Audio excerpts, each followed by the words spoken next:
All right, everybody, welcome to BO Boys for Thursday, October 10th. Fuck it, it's a raw feed. We're doing it live from an Airbnb. I'm Clayton. Yeah, I'm Pat. So we are from an Airbnb in Hollywood, in LA, where last night, Clayton, we put on one of the greatest live shows that this city has ever seen. We put on the BO Boys live Box Office Save America at the Yard Theater. Are you still coming down from this high of being one of the great all-time stage performers? Yeah, the industry is still a buzz. We wanted them to be a buzz. Yeah. And they are. I mean, you know, a lot of big names were circulating through that room. We won't say who they are for discretion wise, but they know who they are. And yeah, I mean, I'll probably be this high for the next week or 2 weeks until our New York show. Yeah. And then we'll get even higher, and then it'll be a real problem. But last night was great. So first off, we got to thank our guests at the live show, the legend, the icon, Scott Mendelson. He brought it. My God, did he bring it. And matching him beat for beat, of course, Jeff Bock, Exhibitor Relations Co., another legend, another icon, just destroying up there. And you'll get to, here's the thing. This episode, we are going to play segments from the live show later in this episode. This is us now, but you will hear us in the past selected segments from the show. And Nick Turner, the star of Killer Raccoons 2, Dark Christmas in the Dark, biggest comedy star summer of 2020, he joined us last night. You'll get to hear his performance. Clayton, he gave the okay that we could share his performance from the live show on this very podcast. That was huge. That is huge. I mean, he was going to put it in his special, and then he said, you know what? You know what's more special? BO Boys Live. BO Boys, yep. So that is all coming later. You're going to hear segments we did with Jeff and Scott on Joker, on Terrifier 3 predictions. We took questions from the audience that everyone got to answer at the end. We are going to air, like we said, the Nick Turner performance from the live show. We're going to air a very special game that we played, Clayton. We played a game of... Well, don't give it away. Okay, don't give it away. We played an audience participation. Every city that we do a live show in will have a different audience participation movie-based game. And so later in this episode, you will hear the game we played last night. You're not going to see the short films. No. Those are only for the live tour. For now, eventually, we're talking to different pay-per-view outlets that eventually the live tour, home video release, pay-per-view. But for now, all of these video shorts that we did, all our Man on the Streets, those are exclusively for the live shows. Yes. So that's not going to be on today's podcast.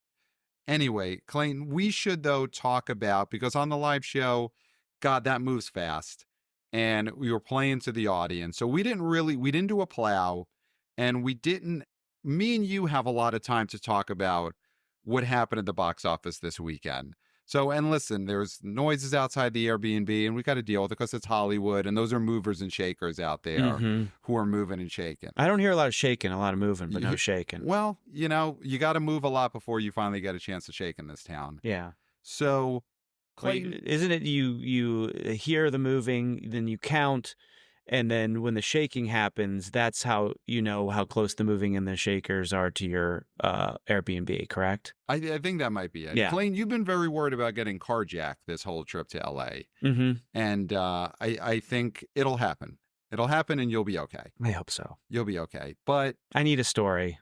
Let's do what we didn't do at the live show. Let's plow. So it's a little late, but this weekend is going to be one you talk about for years. So let's do a plow for the box office weekend of Friday, October 4th.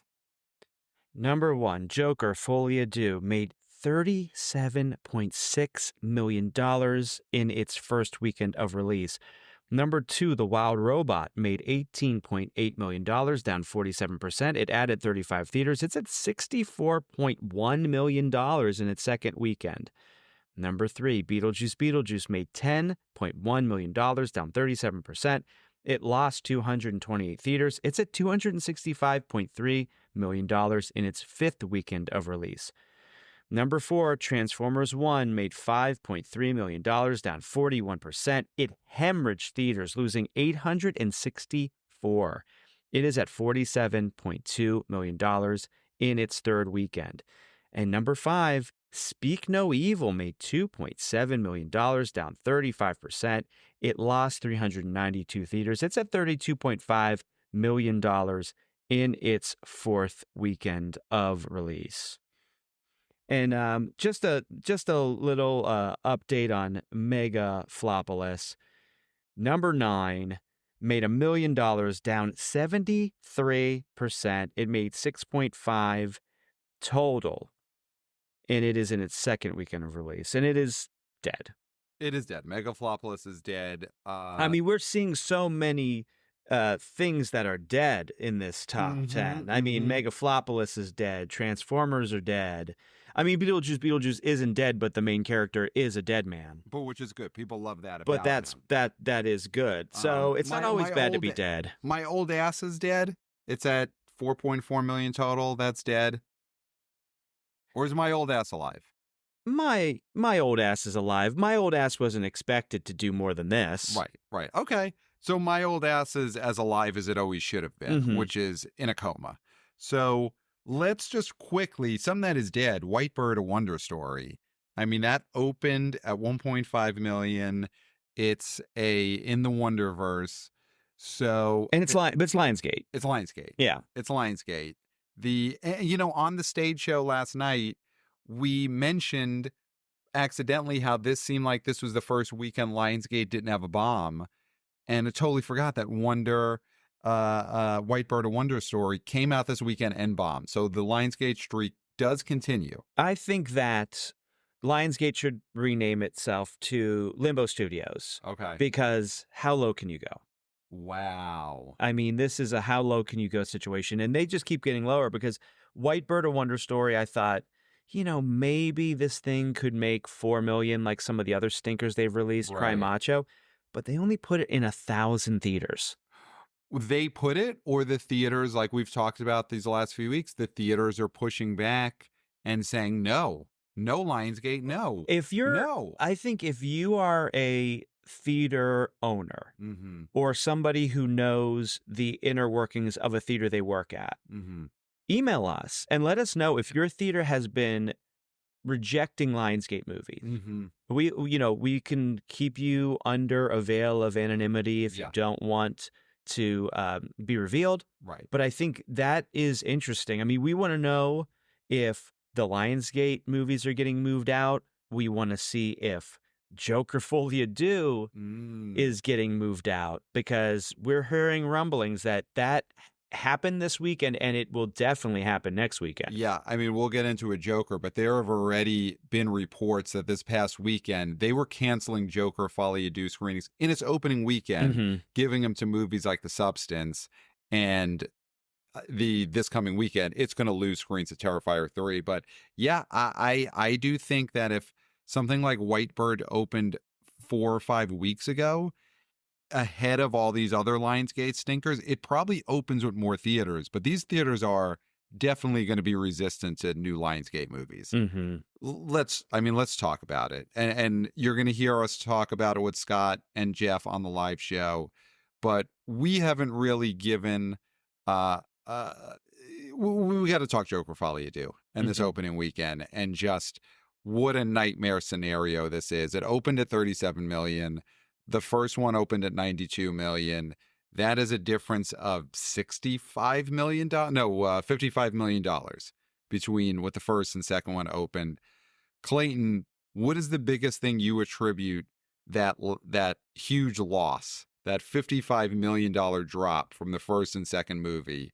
What is the number one factor? Top of your head, gut, out of your, listen, I'll say it straight out of your balls, up to your mouth, onto this mic. What is the reason? Todd Phillips. Wow. I mean, it's Todd Phillips making a non-commercial film out of a commercial franchise. And I know, as much as, it was a darker movie than any other DC movie, it was R-rated, all these things, you're still dealing with Joker. You're still dealing with a clown that paints his face. So as much as that movie was unorthodox for a superhero movie, you still had the idea that it could be big because people love Joker. Joker at the time was a one-time Oscar winner, now a two-time Oscar winner, and will be a third-time Oscar winner, we believe. I believe. Okay. We can get to how high we are on the Joker as a star and as a character later, but I do think that Joker will have another Oscar before we die. So I think it was Todd Phillips saying, F you. I didn't want to do this movie, but I will do it. And Warner Brothers saying, well, we know he might F us in the B, but we got to try. We got to go for it. And that's the thing. I think it was Todd Phillips just not listening to anybody and saying, this is the movie I want to make. And he made it, and he collapsed a very big tentpole franchise. Yeah. Just out of just for a laugh, just to take a piss. This was, I think, one of the biggest examples I've ever seen of a major studio movie just having a laugh. Having a laugh, yeah. And on one hand, you would think this is the property to do that with, because the Joker's whole thing is he's having a laugh. He's taking the piss. But the people who love this, they want to watch Joker have a laugh, but they don't want the Joker to be laughed at. And I think that is what this movie, Joker Follow You Do, turned off the fans, because Todd Phillips was having a laugh at the expense of their beloved Joker. And at the expense of them and their adulation for this character. I think that's what it was. This movie, and this is not a spoiler, says this is stupid. Joker's stupid. Yeah. And you are stupid. And you are stupid. And that really cannot be the motivation for a filmmaker when you're making a commercial property. Is that you are stupid. Is that the person who wants to see this movie is stupid. Yeah. Yeah. You know, people will see stupid things, but they don't want to be explicitly called stupid when they're handing. And listen, maybe if this was 30 years ago and ticket prices were $6 a pop, but when you're paying, $15 to $25, you're trying to get people to spend $26 to see an IMAX, they don't want to be called stupid. No. And I guess this weekend was people standing up and saying, don't call me stupid. Yeah, they don't want to be eating out of a $40 bucket of popcorn, right, and be told they're dumb for doing it. Yes. And I think that is one of those things that we talked about this on the live show, but I do think what Todd Phillips did in the court of box office is a despicable criminal act that he should pay the highest penalty possible. Okay. Wow. You're saying you're sentencing him to director jail? Because that's the interesting thing here. This movie is going to be a disaster versus the budget versus the expectations. But at the same time, I don't know if that's going to result in Todd Phillips having a hard time getting his next movie made. Like, Warner Brothers kicked Clint Eastwood off the lot. I don't know if this movie costs Todd Phillips his Warner Brothers parking space. Well, I think it does, because the reverberations from this are going to be deeper than just him. Okay. Because we've talked about this previously, that this bones James Gunn. Because this is a DC film. Everybody knows DC. DC is prominent in the marketing. It's prominent at the beginning of this movie. I know we like to say, well, sometimes people don't know what, but no, they know this is a DC movie. People know the Joker's a DC character, right? So if you are James Gunn, you are mad at Todd Phillips. You are saying that you don't have to make it,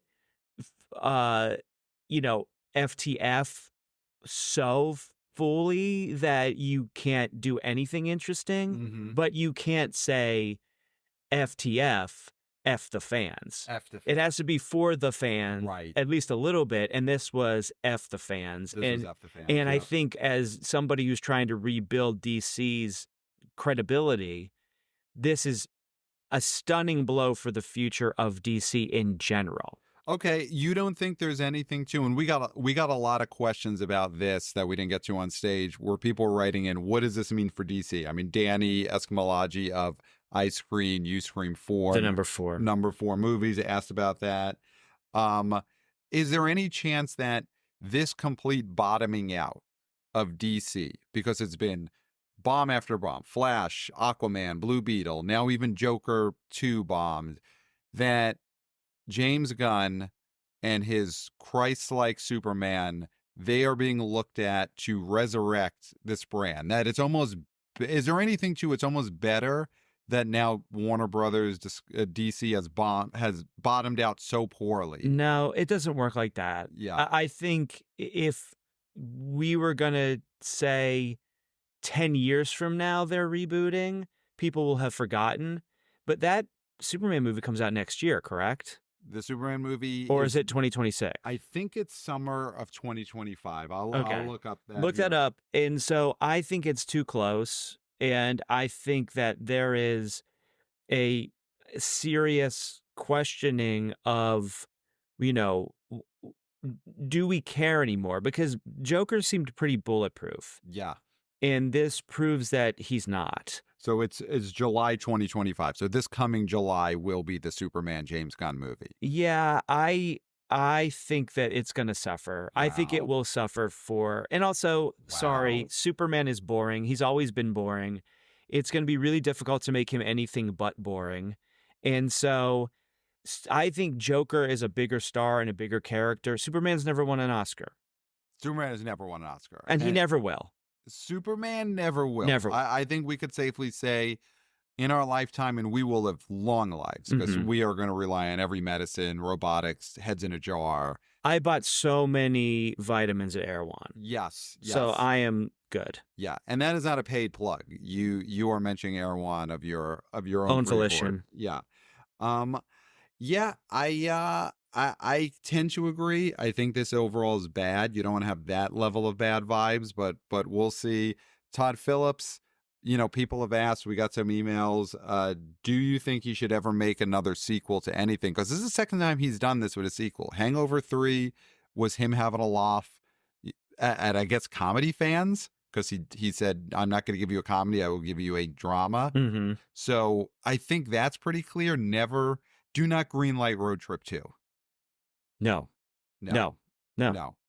I mean, School for Scoundrels 2. No. Don't greenlight it, Warner Brothers. Don't do it. He'll just make a mockery of the first School for Scoundrels. Yeah, don't let him do another G.G. Allen documentary. No, because everything that people loved about the first G.G. Allen documentary he did, he won't give them that again. He'll be like, G.G. Allen is stupid. Fans of the I was going to say some of the band names of the G.G. Allen bands, but I'm not going to, because that's going to get us in trouble. Yeah. There's a level. There's levels, but your fans are stupid. The G.G. Allen fans are stupid. That's what he did. That's what he will do. Yeah. I would say, and this is free advice to the studios, do not let Todd Phillips make Starskys and Hutcheses, the sequel to Starsky and Hutch. No. Because he won't give you what everyone loved about the first one. No. He won't make them cops.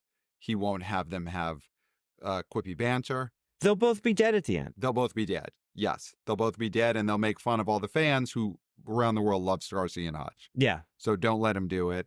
So, yeah, I mean, this is a disaster. I think let's talk about our predictions for this weekend, because we also could talk about where this is going to fall. Well, it's got a D cinema score. And so that's even more of an indignity than an F. Okay. Because an F puts you in a specific tier of movie. You are an F cinema score. And I think the fans had the last laugh by saying, you know what, I think this is an F movie, but I'm not going to give him the satisfaction of giving him the F he wants, because he F'd us, and guess what? You're going to get a D. Wow. And I think the fans did that. I think the fans said, if you're going to F me, I'm not going to F you back, because the F would be, I bet you Todd Phillips was looking for the F. He wanted to be able to frame that F, and they're like, guess what? You get a D. Yeah. No one gives a shit about a D. They care about an F. There's people who have movie festivals that are all F cinema score festival movies. They don't have them for the Ds. Wow. You know what? If that's so, if that's what all these audience members who did cinema score polling, if they consciously did that, then kudos from the BO Boys for not giving him the F he wanted, giving him that D. You got to give the D. Now, really quickly, Yeah. because the Marvels came out in November, correct? The Marvels movie did come out in November the year it came out. So last year. Sneakily, Yeah. is November a bad month for superheroes? We're in Or October comic? right now. Oh, that's right. We are in October. You're right. So forget I said that. We will forget it, but we will not cut it out. I mean, It's a raw feed. Fuck it. We're doing it live. Joker Folly You Do came out on the exact same weekend that the original Joker did. That first weekend in October. I mean, which is a prime spot. And it just totally ate it. Does Joaquin Phoenix get a blowback from this? Lady Gaga? We didn't really... No. Gaga did what she was assigned. Yep. She looked fabulous. She is fabulous. This did not ding her a bit. Okay. I don't think this dings her a bit. It doesn't get her to where she would have wanted this to get her. Like, I don't think this gets anyone an Oscar nomination. No, this is a push. Yeah. That's the thing. It's not that this dings her, but she spent 2 years making this. Yeah. She doesn't do a ton of movies. She selects them very carefully. And Joker Folly You Do will not take her up to the next level. It's not going to get her an Oscar nom. It's not going to be $1 billion. I mean, it's going to be a box office failure. So it doesn't help her.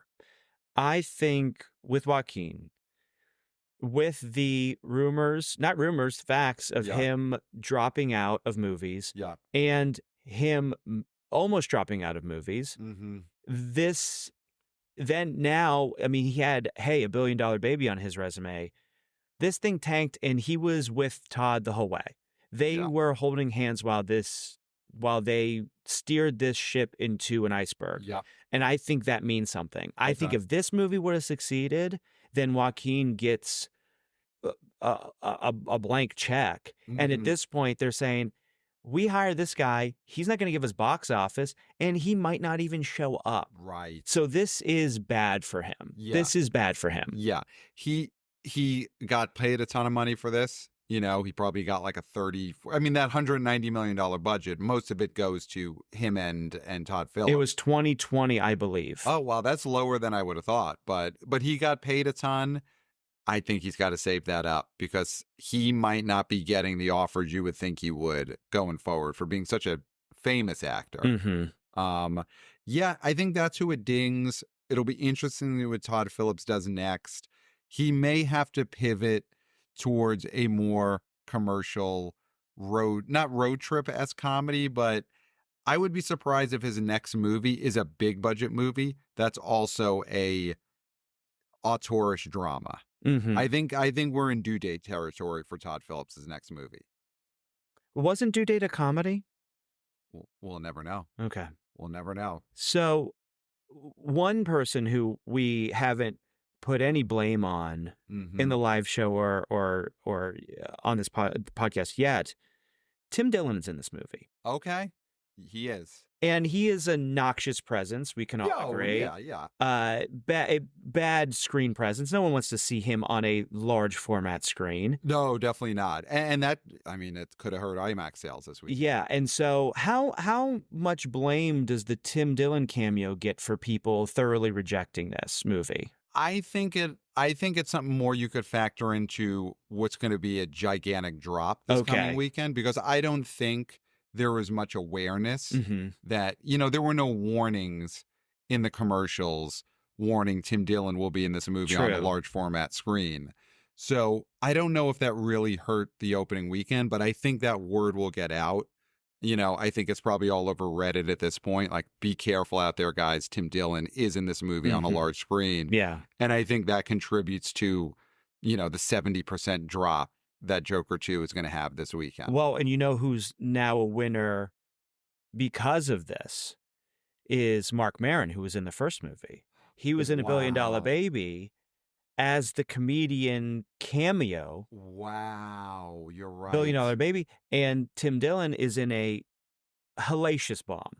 Like one of the probably worst, most offensive tentpole tearing down bombs you could ever have. Right. And his punum is front and center. Wow. That really is. The Joker movies are a huge win for the older generation comedian podcasters, and this new generation of quote unquote comedian podcasters, they're all riding high. They're all getting Trump on their podcast. So, they got that. But when they put him on the big screen, oh my God, it's a disaster. They still want Mark Maron on the big screen. It is what it is. Yeah. They want Mark Maron there. So a huge weekend for Mark Maron. Lock the gates. Yeah. Lock the gates for sure. And have Tim Dillon be on the outside of the gates. Yeah, I mean, surround him in gates. Lock all the gates. Then just layer gates and gates and gates around him, and then Mark Maron lock him. So many gates. So let's look ahead to this weekend. Okay. And on the live show, you're going to hear our number predictions for Terrifier. We talk a lot about it. So let's get into some top 5 predictions for this upcoming weekend. Is anything? Oh, well, I mean, there's a lot coming out this weekend that we have to factor in, because you got Terrifier 3 coming out. Mm-hmm. You got The Apprentice, the Donald Trump movie starring Sebastian Stan, coming out. You've got Piece by Piece, the Pharrell Williams documentary done in Lego. And you've got Saturday Night going wide, the first night of Saturday Night Live behind the scenes movie. So a lot coming out, but I mean, Terrifier 3 is the movie. The movie. The movie. The movie of the moment. In the live show, we talk a lot of Terrifier 3. We talk about The Apprentice in a segment. So I think we could get into, is there anything you want to say about Saturday Night or Piece by Piece specifically? Do you have any? No, we'll talk about it when we get the results. When we get the results. I think that's the thing. We get the results.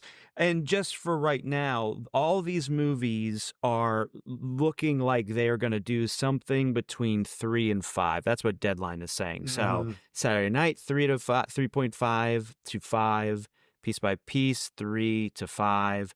Apprentice, well, low single digits, so that's not. Yeah. And then Terrifier is the one that could take down the Joker. It's clown versus clown. Wow. We were talking earlier this year about husband and wife sharing the top. When you had Deadpool and Wolverine, and you had This Ends With Us, of course, Blake Lively and Ryan Reynolds. Clown versus clown, I think, is something that we've never seen. I don't know if we've ever seen Clown vs. Clown. Did any other clown movies open around either It Chapter 1 or It Chapter 2? I don't think so. Not that I remember. Not at this level. Not at this level. If you really dig, if you're bred at the new flesh, I'm sure every weekend you could probably find a clown movie that is coming out on some, G-grade streamer. Yeah. But at this level, Joker at the theater, at the theater, we've never seen this before. So let's get into our top 5 predictions for the weekend of October 11th. So Clayton, would you like to go first or second? I'll go second. Okay, so I'll go first. Number 1, Terrifier 3. You'll hear me talk about. You know what? Listen to the live segment when I give my number.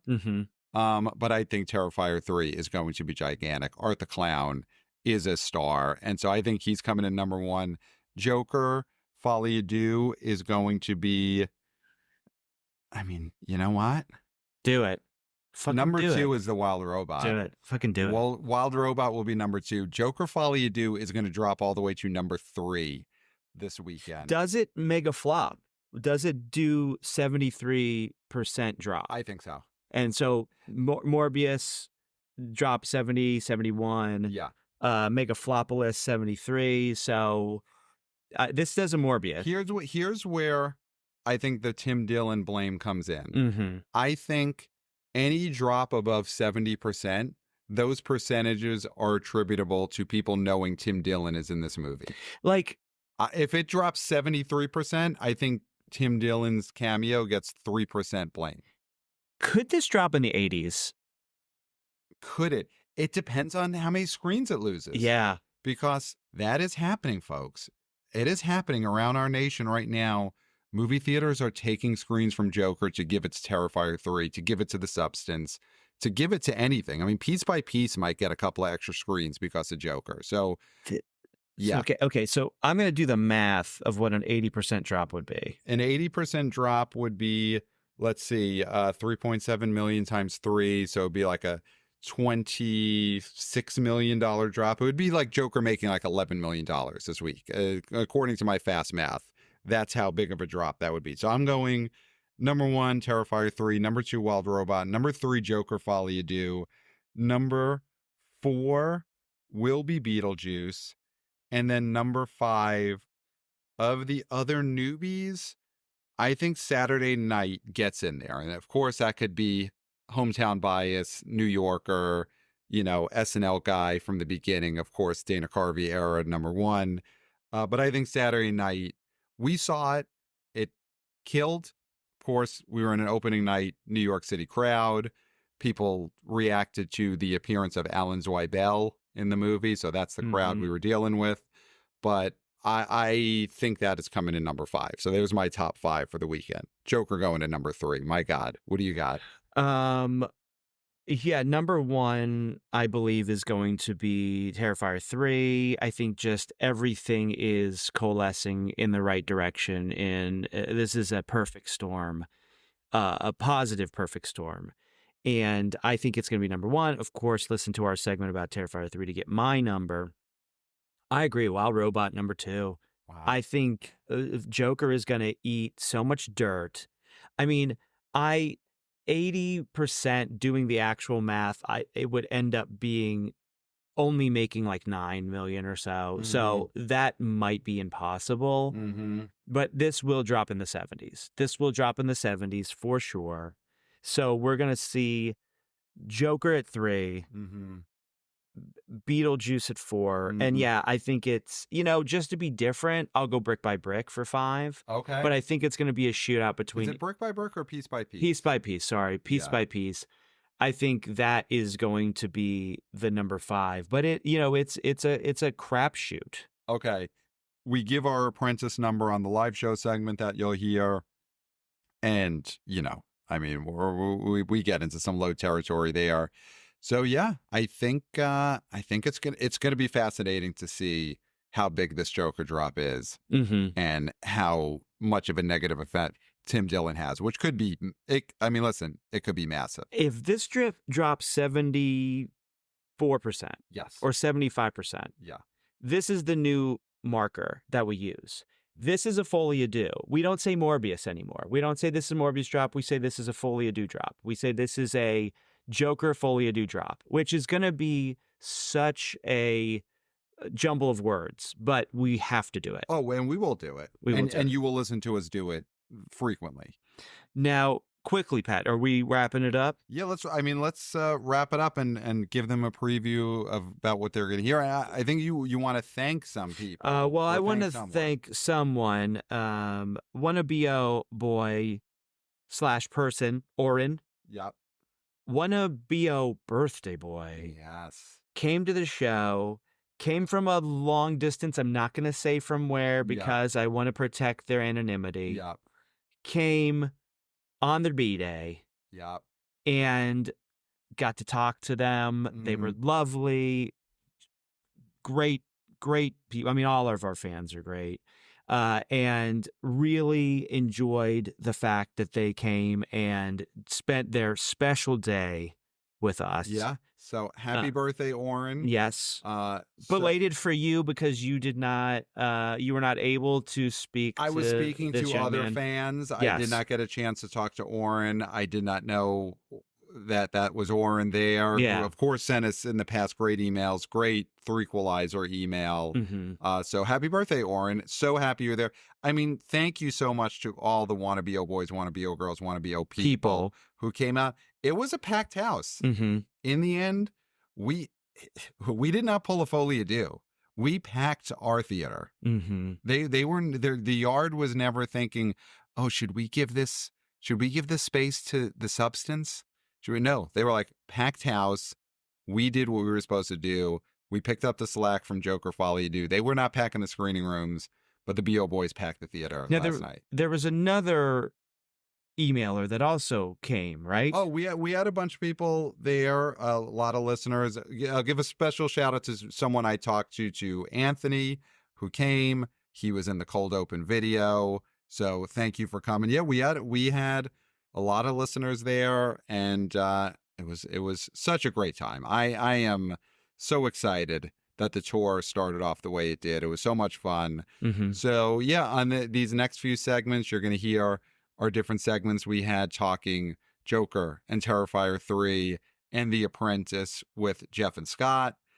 You're going to get to hear the game.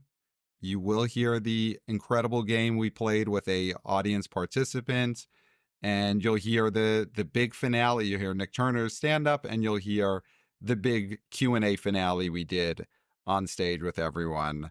So If you like what you heard, come to New York. yeah. I mean, here's the thing. And come to Boston. And come to, I mean, every show is going to be totally different because the videos are playing on every tour stop. But other than that, each show is different movies, different guests, different games.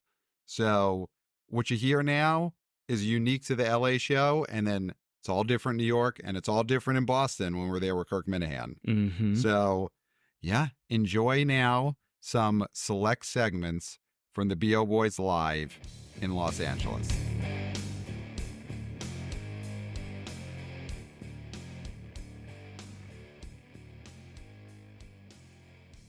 Ladies and gentlemen, please rise up for Pat Stango and Clayton Gumbert, the B.O. Boys. All right, everybody, welcome to B.O. Boys for Tuesday, October 8th. Fuck it, it's a raw feed. We're doing it live on stage. I'm Clayton. I'm Pat. Oh my God. Welcome to this historic event. Thanks to everyone for coming tonight. Thanks to the Wanna B.O. Boys, Wanna B.O. Girls, Wanna B.O. people. And thank you to Yard Theater for having us. The podcasting is about to begin now. Are you ready to see live podcasting? All right, so here we go. So, guys, I don't know if you appreciate how big this is, what's about to happen, because we're going to have, they've never met, these two. They've never met. They're legends in the industry, and we got them both. So, first of all, let's bring out our first guest. This man is the man behind Exhibitor Relations Co. He's one of the most famed box office analysts that has ever walked the earth. Give it up for our first guest, our friend, the one and only Jeff Bock, everyone. We got him, Jeff Bock is Jeff here. Bock. Jeff Bock. Jeff, In you can take- person. Could you lower Scott's a little? Yeah. Okay, so I'll just say. All right, guys. Jeff Bock is here. This is amazing. So now we're going to bring out our other guest. Oh, my God. I'm getting the tingles just before I get to do this. You know this man, of course, from his famed column for years over at Forbes. He wrote for The Wrap. Now he is at Puck News, and he has his own Substack, The Outside's got his own Substack, everyone. It's the legend. It's the icon. The one, the only. Scott Mendelson is here. Scott Mendelson, everyone. Scott Mendelson is here. Oh, my God. All right. So now you could grab that. Yes, give it to him.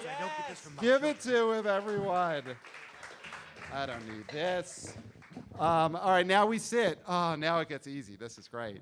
All right, guys. So this is first time. These two have never met. Is that true? You have never met? To my knowledge, I don't get out much. Yeah. Wow. But we live in close proximity to each other, actually, for LA, like maybe 15 miles. We've occasionally breathed the same air. Yeah, same air. And if a lot of people don't know about the Ronald Reagan freeway, it's kind of the secret freeway. Oh. We could meet there quick, probably like 10, 15 minutes. And in LA, that's impossible, living 15 miles apart. Usually that's an hour. This is literally 15 minutes. Yeah. Scott and I could hang out. Wow. They could hang out, and they didn't even know it until now. Is that an LA thing to hang out on a freeway? Yeah. To like just meet on a freeway So and what chill? you're saying is you're going to buy me lunch. Yeah, there's a great in and out actually right between both of us. Yeah.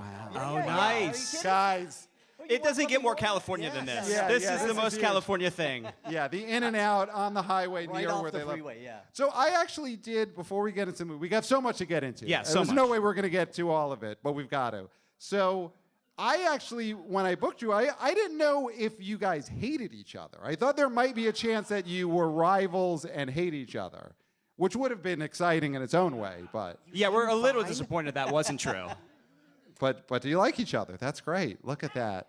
I'm too old and indifferent to carry those kind of professional crutches. There you go. We don't really know that the other person exists until you brought us here today. This guy could have been anybody. I don't know. You know what I mean? Wow. Okay, so they do hate each other. Same They thing. do. But just an I online thought presence. he was just a bot on the Twitter feed. Yeah, exactly. That's the thing. Could have both been bots. And who knows? Maybe we're just hired today, right? Oh yeah, they could be actors. There's so many be out-of-work actors. Yeah, this actors is here LA. This is LA. that it's just like, could you play a box office analyst? And like, for an sure. hour? Yeah, easy, Bo. So you guys might be mods, so we might have to just take a picture of motorcycles and have you point them out so we know that you're not robots. Sure, that Yeah. works. Yeah. All right, guys. absolutely. We're here to talk box office, and what a weekend to talk about. Oh my goodness. Who here saw Joker 2 Folly Adieu? Anyone see it? Yeah, yeah. That's about right. That's about right. There More it is. importantly, who saw Whitebird? Ooh, that's about Yes, right. That's harsh. I thought it was one clap. Wow. All right, guys. So this is one of the biggest box office stories of the year. When we booked this show, I knew we'd be talking about this movie. I thought we'd have to come in and be like, it did 100 million, it's a hit, and we have to say that for 10 minutes. That's not what happened. That is not what happened. Scott, could you tell us, what was the number? How much did Joker 2 Folly Do make up? Domestically, 37, 38 and change. 115 worldwide. Lower than Morbius, lower than the Marvels. Wow. It sold fewer tickets at opening weekend than Birds of Prey. Which is Oh, God. as someone that quite liked Birds of Prey and is pissed that nobody showed up. But again, we all lie about what we claim to want to see in theaters, but I digress. I love that Scott brought one of his longtime bugaboos right onto the stage Yep. here. He's always like, you say you want something and then you don't go see it. And he got on stage and he said it. And he said it to everyone here. Yakuza. Yeah. So yeah, basically, you might have heard, it made 37 million. That's it. No, that is a bomb. Yes. Joker 2 bombed this weekend. So we're here to dissect what happened. So Jeff, let's start with you. Why? Why are we here? Why did Joker 2 Folly Adieu make Morbius money, which is bad? That's bad. Yeah, when you're in the same sentence with a Morbius or the Marvels at the box office, that stings. And this one for Warner Brothers and DC, although if you've read anything from Variety and the stories that are out there right now, they distanced themselves from each other, right? So DC they kind of wanted to have some input, but Todd Phillips said, no, this is my show. I got 10 Oscar nominations. Right. We won a couple Oscars. This is my thing, man, so I'm going to continue it. And unfortunately, this is what happens all the time with sequels. I mean, this is a town right now that is built on sequels. You look at any of the top 10 lists, at the end of the year, 7 to 10 films are sequels now. Right. That's what we are. We are a sequel town. You're a sequel right? to- Most of the people in this crowd right now work for a sequel. Yeah. That is what and if not you, a family member currently is working for a sequel. Yeah, and whether you know it or not, yes, you are. You're working for a You are sequel. aligned with the sequel or sequel Yeah. adjacent to a Yes. sequel. Yes. But the thing about Joker is, it's like they took it to, hey, we're going to make a jukebox musical psychological thriller. You may never see one of these again. So if you haven't seen it, go see it because it will not exist ever again in theaters. This is a trend town too, right? So the trend is going to be stay away from this kind of psychological endgame. In terms of what Todd Phillips created. And, you may love it. You may have really liked this film. But in the end, we're talking about box office. And we're talking about We're the always talking about box multiplex office. masses and Yes. what they will go see and what they will not go see. And they will not go see this film. You will see it drop probably maybe upwards of 75% this weekend, which is huge. That's Morbius. That's the Morbius. Marvels. That's about what they dropped. Yeah. So we're talking about not only an epic failure in That's the opening. Steel. Yeah. That's Steel. He said it. We're Wow. talking about possibly Terrifier 3 or another film taking the #1 spot on the second week of the Joker that made the Joker sequel. The original made $1 billion, guys. It's $1 billion baby. Yeah, it's $1 billion baby. It is $1 billion baby. Scott, what do you think happened here? And were you, how far in advance? Because of course you saw this coming. Yes. When did you? Of course he did. There's no hesitation. Yes. In from the start, Joker 2, or whatever the hell you want to call it, was always going to be one of those sequels that made, at best, was considered a slight disappointment by only making what we kind of expected from the first one. More positive examples of that include Ted 2, Wakanda Forever, The Last Jedi. All hits, but it's like, but the last one made $1 gajillion. Yes, that one overperformed for specific reasons. In this case with Joker, flashback to 5 years ago, the film, superhero movies were in vogue. They were dominating the tentpole complex, the tentpole mountaintop. The film benefited from a number of specific factors. A, it had good reviews coming out of Venice. It won the Golden Bear or Lion? I think. Thank you. Yeah. I got that wrong sometimes. Best picture at Venice, basically. So you had tons of Oscar chatter.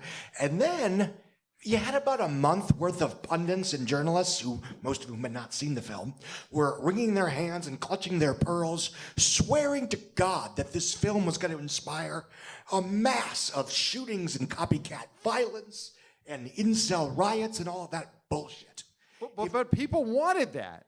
That was the draw of the first movie. Yeah. Is That's what this incel didn't riots. have. Yes, this didn't have enough incel riot hype. I will say to this day that the media was trying to will that into being. Yes. Yeah, And as irresponsible and stupid and moronic as that was, it did kind of turn the film into this forbidden fruit, fear of missing out kind of moment. Also, it opened in early October. And because a number of films that would have been competition, like Wonder Woman 84, Sonic the Hedgehog, No Time to Die, they were supposed to open in late 2019. They got moved to 2020, which at the time seemed like a good idea. Yep. It was for one of those films, Sonic. So because nobody gave a shit about Terminator, shocker, and because, unfortunately, nobody gave a damn about Charlie's Angels, Joker had the field to itself from early October to Frozen 2 just before Thanksgiving weekend. Wow. So that film got to exist in a vacuum as the big franchise tentpole picture, the big scary movie of the season, the one commercial Oscar picture, and the babysitter-worthy grown-up buzzy film of the moment. Coming out of Venice this time, Joker 2 had none of those things. The reviews were mixed negative. There was no Oscar buzz. There are other scary movies opening this month. Terrifier 3 next week. Smile 2 the weekend after that. And, comic book movies no longer have as much of a stranglehold on the population. They're more execution-driven. So, at best, this was always going to be a film that, this was before I knew the budget, like, okay, maybe it does $450 worldwide. It takes a drop kind of similar to Secret Life of Pets 2, which went from $875 to $430, but both those films cost about $80 million. But then you find out, oh shit, it cost, 150, 200 million. It's like, okay, fine, whatever. And then when the reviews came out of Venice, basically saying not only is this movie not good, it is boring, and it does not give you what you want. And by that I mean, this isn't just, the fans, fuck the fans, all due respect. Wow. Whoa. Go off, Fans didn't King. make Lord Yes. of the Rings a blockbuster. The fans didn't make the MCU into a thing. Those franchises became huge because they turned general, ordinary moviegoers into fans of those specific cinematic franchises. The movies have to work on their own accord. Otherwise, just for the fans, that gives you Scott Pilgrim in the world. Whatever. Wow. But nobody showed up. So anyway, if you want a Joker movie that's aimed at people that love the first Joker, this movie was not that. If you want a film that is a dark, gritty, tense, violent, psychological thriller, this really isn't that. It's basically half asylum drama, half courtroom movie. Okay, but I heard it was a musical starring Lady Gaga and Harley Quinn. That sounds kind of cool. I'm interested in that. It's barely that. It's a half-hearted, barely performed at half speed, half energy, not really a musical. So you have now crossed off 4 or 5 of the most likely people that might actually give a damn about this film as it exists. So coming into opening weekend, you had a movie that was playing no one other than maybe whatever personal artistic interests Todd Phillips and Joaquin Phoenix had in mind. And if the film had cost $65 million like the first Joker, or even hell, 130, double the budget. You made $1 billion last time, you deserve it. But this film cost $190 million. And if you've seen it, it's not exactly a relentless thrill ride. Wow. And- So Scott, I mean, that is so much there for everyone here to unpack. I mean, King, you just went off. That was incredible. That was incredible. Clayton, I throw to you. This was a movie, Joker Folie à Deux, that hated the people who like Joker. Mm-hmm. So I feel like you being, a day-to-day clown prince in your own right. Thank you. This seemed like something that would be up your alley. Did you respect the troll here? What did you think of Joker and what it did to its audience? Well, I mean, punishing its audience. Yeah, artistically, I'm all for punishing the audience, obviously, because that's what I'm doing right now. But I think that here's the difference: is that this isn't. It's not an art film; it's a superhero franchise sequel, right? And so we've seen Todd Phillips do this before. He took the Hangover franchise. He wanted to direct an action movie. They wouldn't give him an action movie, so he made the third iteration of that series an action film, and it took down that franchise, right? He's doing the same thing here. So I agree with the basic concept of this movie is that Joker is lame and the incel fans are lame, but you also have we're at B.O. Boys, right? Well, of course. And you as a director, you have to respect theatrical. And if you want other movies that you make in the future that aren't franchise movies to have a place to play, you cannot collapse a tentpole because tentpoles keep the circus open for other acts. For other clowns. For other clowns. Would Joker and do trapeze this with- artists. and trapeze artists. And trapeze and artists. sword swallowers. Yeah, all of them. And elephants. Yeah, so I respect it artistically, but as somebody who wants theatrical to thrive, I think Todd Phillips is a criminal. Yes. I think this is a despicable act. Yeah. There's a criminal act. It'd Yeah. be tried in court. If we were judges, it'd be time to throw away the keys and all that stuff. I mean, understandable hyperbole notwithstanding, I'm inclined to agree in the sense that Wow. Thank you. There we go. Motion to convict. Yeah. I've seen self-loathing Thank you, King. tentpoles like Jurassic World, Scream 5, Matrix Resurrections that can still provide surface-level entertainment value. Right. And- Just surface level, but that's enough. Yeah. Well, no, I think whatever, it's fine. Well, I got a question here for you. So Joker, Clayton and I have said for years, right now the biggest movie stars in the world, it's Joker's number one, Leo's number two. Those are your two biggest everyday movie stars. Because Joker hit after hit. After this movie, after the showing, after this historic bomb of an opening weekend, Jeff, I got to ask you, is Joker still the world's biggest movie star? Absolutely.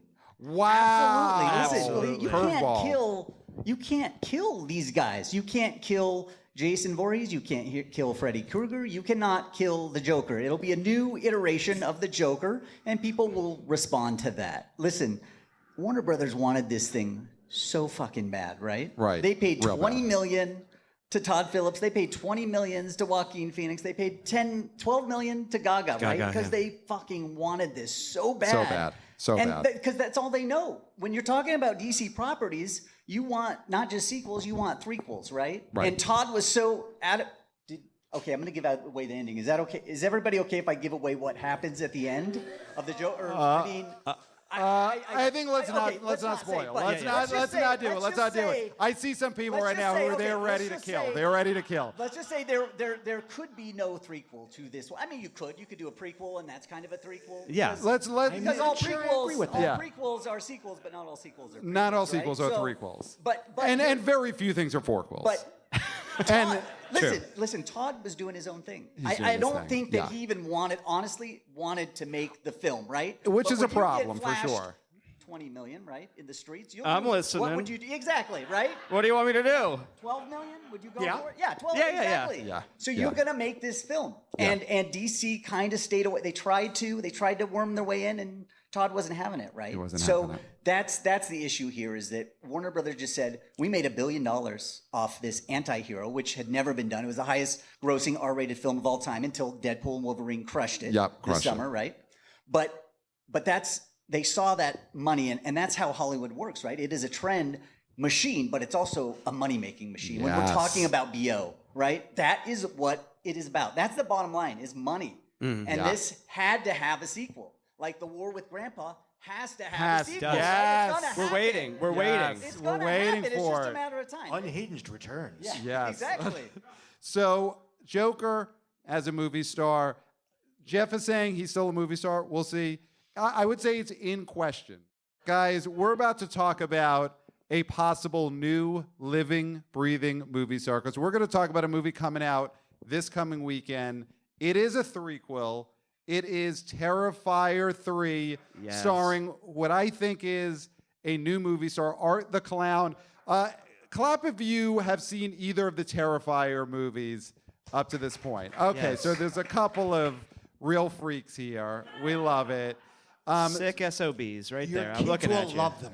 Your kids will love. Who here has kids? Let's see. Who is? It's a young crowd. It's a hip crowd. There we go. But young hip people could have kids who love murderous clowns. So, this movie, Clayton and I saw the second one. What this second movie, Terrifier 2, was famous for 2 years ago. It came out.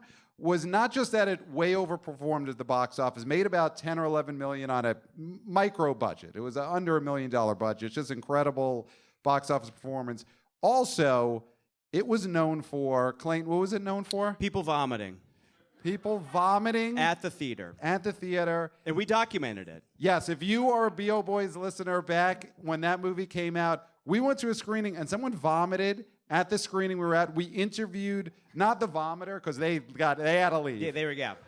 They had to clean up. But we spoke to someone who witnessed the vomit. They attested it was real vomit. We got pictures of it. We have the slide. You want to No, we don't. No, we're not. We don't have that. And I'll Guy in the start- booth's like, whoa. No. So the vomit from Terrifier 2, how much do you think that is adding to the buzz for coming out this Friday, Terrifier 3? Is the promise of possible vomiters around you, is that, you think, a big draw, guys? Is that why people are going to go see this Art the Clown movie for vomiters? No, it's free media and it's fun to, it's a fun gimmick. It's something fun to write about. But if people show up to whatever extent they do, it'll be because they saw the first two over the last couple of years and like them. They like Art the Clown, and just as importantly, they like I believe her name is Serena Shaw, the character, The final from the girl. second The picture. final girl. She's great. And this is arguably the first slasher franchise in a very long time that it has both a returning bad guy and a returning final girl. Saw had one, Scream had Sydney, or Samantha Carpenter, but the ghost face changes every movie. This is the first time where you've really had a Michael Myers, Laurie Strode type rivalry for this franchise in a long time. And as you know, because that was one reason why Halloween broke out a few years back again. Having both helps. Having a marquee hero and a marquee villain, two is better than one. As far as the film, I've seen it. I mean, Did you could vomit? handle Did it. you Did you vomit? vomit? You're not Did you gonna Did you vomit. vomit? You vomited? Did you vomit? Or was it other end? You can tell us. What was that? Or is the other end? You can tell us that too. Well, that was just the medication I'm on. Okay, great. So, Clayton, you and I have talked a lot about the dinner table Yes. of these horror icons. Yes. Of course, who's at the dinner table? You've got Jason. Jason. He's sitting there. Freddy's sitting there. Michael Myers. Michael of Myers course. is there. He's sitting there. He's carving the turkey. And after Terrifier 2, we said Art the Clown. Well, of course, who else is sitting there? Chucky. Chucky's sitting. Chucky in a high chair. He's sitting in a high chair. Jigsaw. Jigsaw's sitting Johnny there. K. But No Leatherface, though. No Leatherface. Oh, really? No. It's been so long. it's been so long. There's been so many. His many last movie bombs. was Streamo. I think Leatherface is in the kitchen. I think Cooking he's, up something he's good. Cooking, With yeah. Leprechaun. Yeah, With yeah. the Leprechaun. Oh, Leprechaun. Come on. Come on. Leprechaun's under the table getting scraps fed to him. But I would say Art the Clown, he's invited at the dinner table at this point. Yeah. But now, after Terrifier 3, let's get to predictions. Is he sitting at the head of the table? Freddy's at the head of the table. Yeah. But does Art the Clown start to be like, hey, maybe you sit over there and I sit at the head? What do you think, Jeff? After this opening weekend, what's your number? Is Art the Clown sitting at the If head? he opens number one, Yeah. he can sit at the table. Otherwise, he's still back. Listen, this is Wow. a small distributor, right? It's not a major studio. It's a minor studio, and they got lucky last year or the year before to get it in as many theaters, and they had this groundswell support, and you don't see that. It's like back when Evil Dead was first released. You know, you got to see this movie. It'll make you barf. It'll make you shit. Whatever it did to you. Right. It'll do something to you, and you got to be there for that. Yeah, in and people 4D. want that. Yeah, they want it. They want it that. bad. They want it so bad. Twister. They wanted Twister in 4D. They wanted to be blown away. You know, with Twisters this summer. So, but Art needs to prove himself. It's unfortunate because if you look at the theaters that this film is going to be in, it's the smaller ones, right? And that's part of the deal. A lot of people don't understand that you're making these deals with AMC, Cinemark. You're making the deals not just to have it booked there, but in what theater with the most seats it's going to be in, right? Yeah. So that's a big part of Can Terrifier 3 throughout the weekend. Take some of those big screens from Joker. Because if nobody shows up on, say, Friday, then on Saturday, theater owners will be like, hey, Warner Brothers, look, it's just not selling. We're going to move Terrifier 3 and fuck you guys. I mean, they don't Joker really 2's say going that, in but the- there is a lot of back and forth between theaters, owners, and the studios on what they can and can't do with these big films like Joker. It costs $200 million. They need to make as much money as they can. Right. But some of these rogue, and there's a lot of rogue theater owners out there, right? They're going to be like, no, we're not playing it. We have too many people that want to see Terrifier 3. We're moving it to the Dolby. And what are you going to do, Warner Brothers? Give us a film that people want to see next time. And so there is this back and forth that happens with theaters and studios. And if Joker falls off like we think it's going to fall off, 75%, Terrifier might get some of those big screens by Saturday and Sunday, and then you could see it. Maybe it hits between 10 and 13. Wow. If it did, that would be exceptional because that is bigger than the entire gross, right, of Terrifier 2. Yes. I'd say it's going to if it steals some of those theaters this weekend. It's got to do that because it's in the smaller ones right now. Well, wasn't Joker already losing theaters this weekend? Well, a couple, Oof, indeed. a couple to as far as like locking down IMAX, it's not losing those, but it is losing some Dolby, right? Yeah. Because it does have a lock on the IMAX, but there are some brick by brick or the piece by piece, the new Lego film that is taking some of the Dolbys around LA at least. I'm sure it's doing it around the country. Again, they're going to play what the people want to play, right? That's the BO game, right? It's what the people want that matters. And if the people say, we want Terrifier 3 in the biggest screen you got, it's going to happen. Does Joker end up in the janitor's closet with a cloth, a bed sheet up, and they're just projecting it on there? Sure, but what I want to happen, and I very much want this to happen, I want at least one theater nationwide that is screening the Christopher Reeve documentary that opens on Thursday to accidentally start playing Terrifier 3 instead. Yes. And A fitting that, tribute. Yes. and that just happens to be the screening that his entire friends and family went to. Yeah. And then it's just Terrifier 3 starts. Yeah. Yeah, that's also, And then a that's also tearful a Warner vomit Brothers from the picture. crowd. So let's get to predictions here because people want to know what we think it's going to open to. So let's go around. Scott, get right to it. Opening number, Terrifier 3 this weekend. What is it going to do? With the important caveat that if it opens anywhere bigger than the last handful of Lionsgate movies, everybody's will be very happy.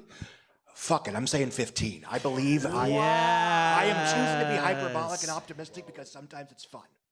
Wow. All right, Jeff, are you sticking to your I love it. well? Because I love that it's possible that this is going to open number one, a non-studio film. I mean, hats off to what Reagan did, right? I know you guys were big supporters of that Reagan film. I mean, You guys were talking about Showbiz Direct. I nominate Ronald Reagan for the horror villains table. Yeah.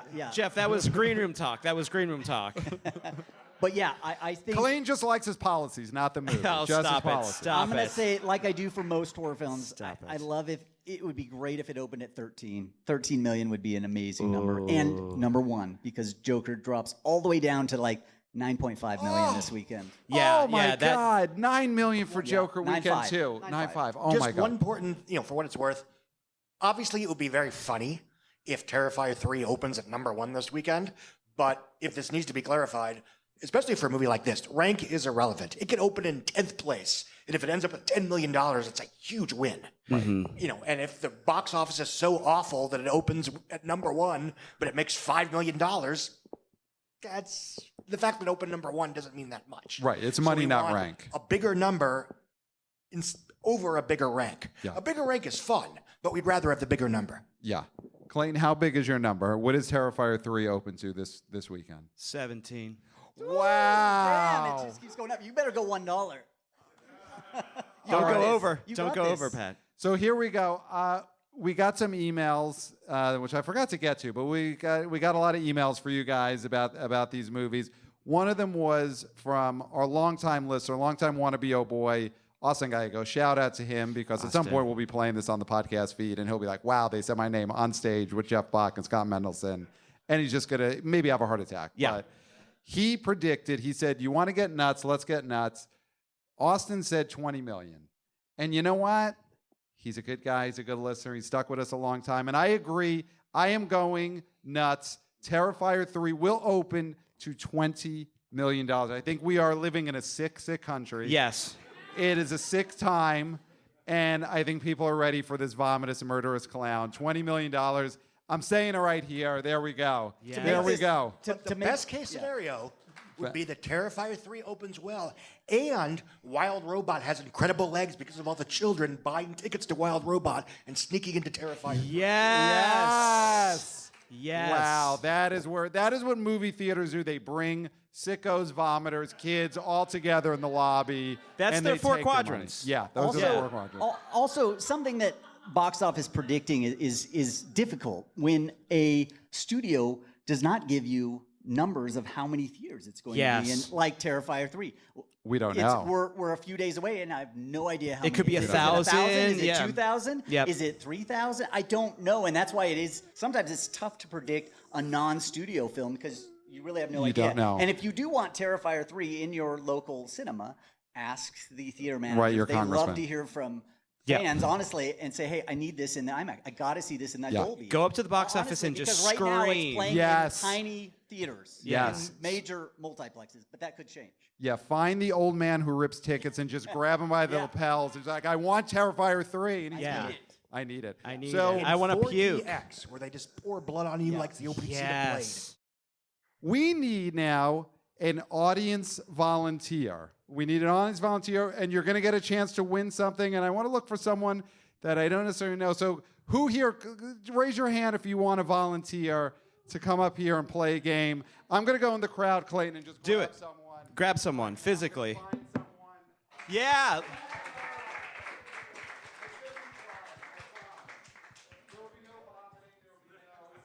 Well, I won't promise no vomiting. All right. So come on up, grab a microphone there. And can we ask, what is your name? Claire. Claire. Everyone give it up for everybody Claire. for Claire. Okay.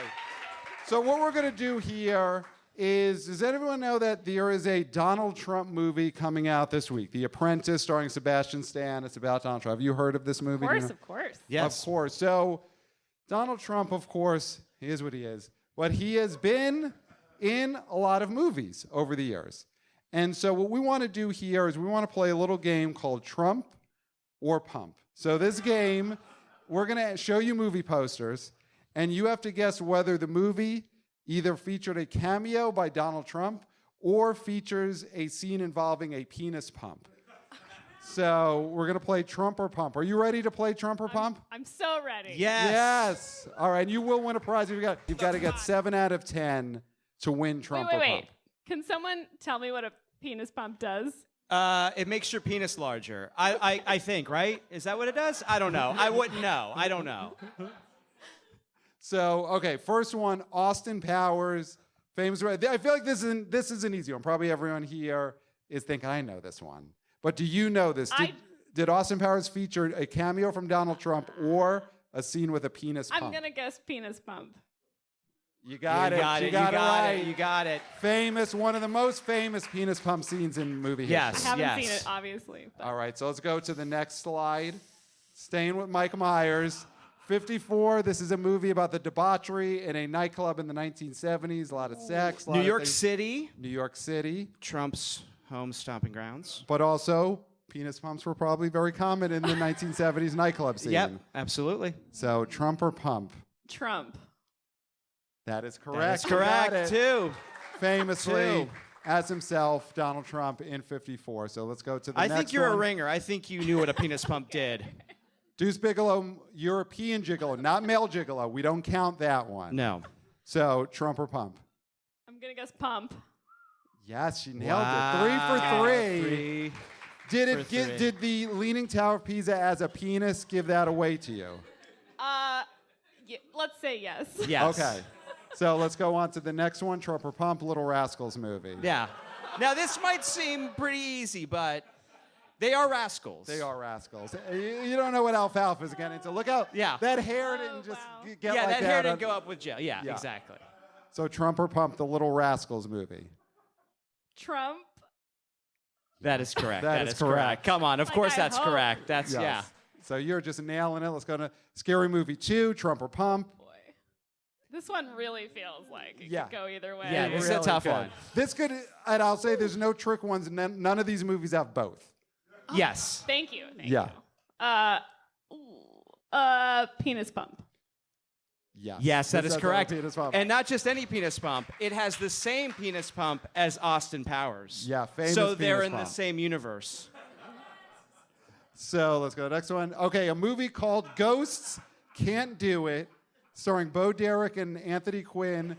So was Donald Trump in this as, I guess, like a fisherman or playing the voice of a shark? Or did famous Greek actor Anthony Quinn use a penis pump?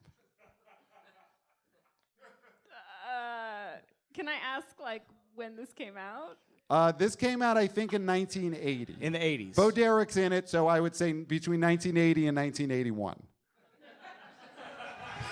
Somewhere in those months. Somewhere in that range, yeah. Trump. Yes, this Yes. features Donald First Trump. on-screen appearance of Donald Trump. Yes, yes. All right, so Eddie starring Whoopi Goldberg. That locker room, was Donald Trump walking through there, or were those men using penis pumps? Trump or Pump? Trump. Yes. Trump. I think he sat in the front row of a game. Wow, we've played this game in So every many state in the times. nation. Yeah. The first person so far who was possibly going to go undefeated. Well, This because is- you've already won. you've You already have won. 7. Yeah, yeah. So this is This just... is this is for the history books right now. All right, next This is one. bragging rights. We got 2 more. Van Wilder, Trump or Pump. This one could go other way too. Yeah. Yes. That was the thinking behind putting all these posters out. I'll tell you, I forget, I'm actually not sure. Clayton has not won this game yet. No. And all the times we've You're practiced doing this so show. much better Yeah. than I would do. Wow. I don't want to break my streak. I know. I There's know, so but much you- on the line. You gotta choose. We're sending this episode right to your parents. So Pump. yes, this features a Yes. pump. Yes, yes, she's almost got it. 2 more to the history books. Sex pot. Sex pot, is he the RA? Also, that is not a penis pump. That is a bong. That is a so bong. don't think that's Right. giving it away. Not a penis pump. Like I don't want to like hat on a hat, you know. Right. Pump, but yeah. I guess pump. Yes. Yes. Yes, this features a penis pump. This is historic. This is This as is it. historic This as is Jeff and Scott sitting next to each other. Yeah, tonight is such a night of A firsts. history-making And, night. It just so happens I've never seen a single one of these movies. You haven't seen Sexbot? Hard to believe, I know. Oh, you got to watch it Yeah, tonight. I think we're in that, aren't we? We are in that, We are yeah, in yeah. Sexpot. Yeah, the Yes. VO boys are featured in Sexpot very prominently. All right, last one, Zoolander. Trump or Pump, Zoolander. This is for the perfect I've seen score. This. It's got to be Trump. Yes, Yes, she did it! you got it. Oh 10 my for 10. Give it up for Claire. 10 for 10. Oh, well, let's take that microphone. Claire, take the mic. as your reward, earlier today, a few hours before the show, we got a lottery ticket at a gas station. Yes. So now you could, it's a scratcher. If you win, you could either start on your path to becoming a phony real estate magnate, or you could put a down payment on a penis pump. So, But you have which to will choose it be? now. This Trump the or game's Pump? not over. Trump or Pump? Trump or Which one Pump? are you going to do? Trump. Whoa! Unbelievable. Give it up for Claire, Claire, everyone. thank you so much. All right, so now we're going to do, if Scott and Jeff could come out, we're going to quickly talk about this movie, The Apprentice. So Scott and Jeff, welcome them back out. There you go. All right, guys, so I got to ask, is anyone planning to see The Apprentice starring Sebastian? We have a hand raised. We have a couple of hand raised. Okay. Guys, is this movie going to do anything? Do people want this? No. People don't want it. No from Scott. I love it. I love the succinctness. I love the emphaticness of that no. Jeff, Are you? It is in smaller theaters than Terrifier 3. Let me just put that out there. Smaller, wow. And have you ever heard of a company called Briarcliff Entertainment? Okay, couple people from Briarcliff right here, front row. But the problem with Briarcliff is, right, they don't advertise. At least with Terrifier 3, you know it's coming out. Even though this is a huge film for Briarcliff to actually pick this up because the other studios are afraid to release a film like this. They're not afraid. They just know nobody's going to see it. Oh, geez. Well, There we go. Listen, for but also, if anyone is here from Briarcliff, we love Briarcliff. Yeah, we love so Briarcliff. right off the bat. Don't get us wrong, but their top-grossing film of all time, right, is Liam Neeson, Blacklight, I believe it's called. Okay. Blacklight. It almost made $10 million Okay. domestic. So for The Apprentice to do anything, it needs more theaters. It needs more traction. It needs his face on a bus. Like, Right. free advertisement should be there. It's just not. Right. There's no Yeah. buzz for this film, and there should be. We're how many weeks away from the election? Should they be talking about this more in the debates, the actual presidential debates? Should the candidates, should they be talking about this Apprentice movie? So, A, draw people into caring about what's going on with the election, but also to help out Briarcliff. I mean, come on, it's good for the economy. If they're going to have a cinematic conversation in the political debates, they should be discussing Hundreds of Beavers.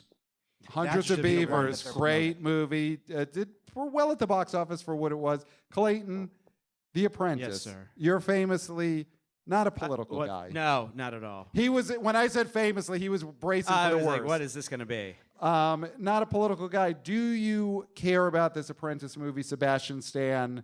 Do you think it's going to catch on? Now, of course, I'm a coastal elite. You represent the Stacks, the Plain Billies, the Earth Dogs. Yes. Do they care about this Apprentice movie, how Trump became Trump? Absolutely not. I don't think they do. They don't care. I mean, I don't think they care, no. Okay. So this makes less than Reagan. Oh, lot yes, less. yes. A lot less. A lot That's less. big. That's big. I'm waiting for the other movie that Briarcliff bought, Magazine Dreams. Wow. All right, there. We'll let that sit. There's one. We'll That's let a that deep sit. cut. That's a deep Who was cut. that? Who knows what's going on over there? Yeah, there we go. Jonathan Hands, Majors, hands. man, right back There we go. Could So be good. It You're could right. be good. That should be a tagline for a movie. It could be good. So, I mean, let's get into predictions. How low can we go? How low could we go? A thing we often I mean, I say don't know about how many Donald screens Trump. it's How on, low to could be we go? fair. But I mean, we've seen a bunch of sub $3 million openings from Lionsgate of late. I mean, this is the kind of film that is far more talked about online, perpetually online people, the film nerd bubble, social media discourse, than actually seen by paying consumers. So you're wondering, why was Hollywood afraid to touch it? Again, were they maybe concerned about a little bit of blowback from Donald Trump and or shenanigans? Sure. But if they thought people would actually show up, they would have said, fuck that, and paid for the movie anyway. Lionsgate right. would have bought it. Yeah, exactly. for sure. Lionsgate's a history of... Is Lionsgate not putting out a movie this week? That would be the Oh. first time in 4 months Yes. if the Lionsgate doesn't have a movie They have to coming gear out. up for the great Christmas pageant. Oh, wow. That's right. Jeff, how low could it go? What's your number for The Apprentice? It's 2.5. 2.5. 2.5. Clayton, does this movie cry macho? Of course, the wanna-be-o boys, wanna-be-o girls, wanna-be-o people out there, they People. know what crying macho means. It makes $4.5 million or less. Yeah. Does The Apprentice cry macho? Oh, I mean, it's less. I mean, it's Armageddon time for this. I mean, that's 800. It's 800,000. Yeah. It's Armageddon time. Is it Playmobil the movie? Do we have a Playmobil the movie situation? Possibly. This is the kind of movie where if you like Donald Trump, you are under the impression that it's, an attack picture or whatever. Right. If you don't like Donald Trump, you're not going to want to spend 2 hours in a movie theater watching Donald Trump. Yep. He's Right. been dominating every fucking element of our lives for the last 9 years. Right, I right. mean, people like me that listen to political podcasts make a point to skip whenever he pops up. Right. What movie is less for anybody? This movie or Joker Folie à Deux? Because they feel very similar. Like both of those movies are for no one. Well, clearly, Joker's going to make a shit ton more money. So clearly, again, it's sort of the frustrating economy, and this was even before COVID, where it's like we all complain about, bad franchise this, lazy franchise that, but at the end of the day, more people are going to June 2019. we complain all we want about how mediocre and who gives a shit Men in Black International was. Wow, we're But doing far Men in more Black people International. Showed up to Men in Black International and said, "PU, that was a waste of my time." Then showed up to Late Night or Booksmart or any of those kind of pictures. Right. So at the end of the day, that's why we're in this. That's why we are where we swamp are. where we are, because people don't show up for the things they claim they want. They claim that Hollywood only makes remakes and superhero movies and sequels and whatever. And that's not true. That's never been true. You get quote unquote original pictures every week in, week out, but nobody shows up. Nobody shows up. So it's on you, is what Scott is saying. You people have to show up. Clayton, we've been working hard out here all night. Mm-hmm. We've been out here a lot. Our guests have been out here a lot. I think we got to get someone out here to do some work for us. Yeah. This guy, are you guys ready for a comedy movie star? We got a real life movie star up here. This man, he's a comedian. He's been on The Tonight Show, Late Night, all those shows. But he also, in the summer of 2020, was the biggest comedy movie star in America. He was in Killer Raccoons 2, Dark Christmas in the Dark. There we go. Yeah, everybody knows. I mean, this guy was the Jim Carrey of summer 2020. So give it up right now for our friend, the hilarious movie star, the one and only Nick Turner is here. Give it up for Nick Turner. And I hope you have enough microphones to deal with. Oh, yeah. Well, I'll use a few of them. Hi, everybody. Guys, I'm a big fan of the movies. What's my favorite movie memory? I guess I'll tell you. It was when I was seeing Royal Tenenbaums, and I'll never forget, because some jokester ran in the theater at the start of the movie and announced to the whole theater, he said, "The old man dies at the end." Which I guess is a spoiler. Gene Hackman dies, but it's not like spoiling Sixth Sense. It's not that important to the movie. But it got stolen, and that's that moment from me. Also, I do want to mention that I've had a long-standing poker text chain where we plan poker nights. My friends, if you're not on it, I guess you're not my friend. But it's just been called poker for years. But then when Joker Folie à Deux came out, I changed it to Poker Folie à Huit, which is 8 in French. And so after watching them talk about it, I changed it to 8 Men All In. Which is a reference to 8 Men Out, maybe a 40-year-old movie. But I only had 5 minutes. If you got anything better, I'll listen to it. That's what I thought. Okay, guys. I'm here to pitch a movie to you guys. Okay? I know the box office is struggling, and we need a hit. So I know biopics are big. You were telling me about this earlier. What's your name again? Silas, of course. And we were talking earlier, right? I love it. This guy, yes, ands. Anyway, I recently read something pretty fantastic. And I know we need a big star for a biopic to get a big box office. So Billboard, around the turn of the century, which I call the Millennium, Billboard announced the biggest #1 song of all time. Of all the #1 songs of the year, the #1 song of all time. And it was, Silas? We should have talked earlier. It is The Twist. Okay, Chubby Checker's The Twist. #1 song of all time. That's a fact. Everything I'm going to tell you tonight is a fact. Remember that. So The Twist, biggest song of all time, and I thought, my God, Chubby Checker, I got to learn more about this guy. So I looked up his discography, and what I read chilled me to the bone. This guy's life story, no, I swear to God, there will be a movie in the next 4 years. There have to be at least 6 scripts out there right now. All right, so a little bit about Chubby Checker. In 1960, he debuts. He's 19 years old. The Twist, come on, baby. That's a 19-year-old. What have you done with your life? In 1960, a 19-year-old Chubby Checker, which also I have a bone to pick. Chubby Checker was not fat. He had a chubby face, And as a member of the community, I'm going to have to call stolen valor on that. He did get fat eventually, but who doesn't? Okay, so in 1960, Chubby Checker comes out with the #1 song of the entire century, The Twist. And it rockets up to the charts, obviously #1, and it's a big deal. And the studio, or his label, was very happy with it. And then when 1961 comes around, the studio, goes to Chubby, and they're like, Chubby, buddy, we need another hit. So then Chubby explains to them, I only ever had one idea. It was The Twist. I don't have more ideas. But they're like, we got the radios ready. We don't even need payola. You got to give us something. So then he goes into the studio, and he comes up with another song. And what he comes up with is Let's Twist Again. That's the name of the song. It's got lyrics such as Let's twist again like we did last summer. Let's twist again like we did last year. That's the chorus, Silas. You should have been at rehearsals. But you know what? The Twist and Chubby are a match made in heaven, and it rockets to the top of the charts. #1 song of the next year, baby. He's got it.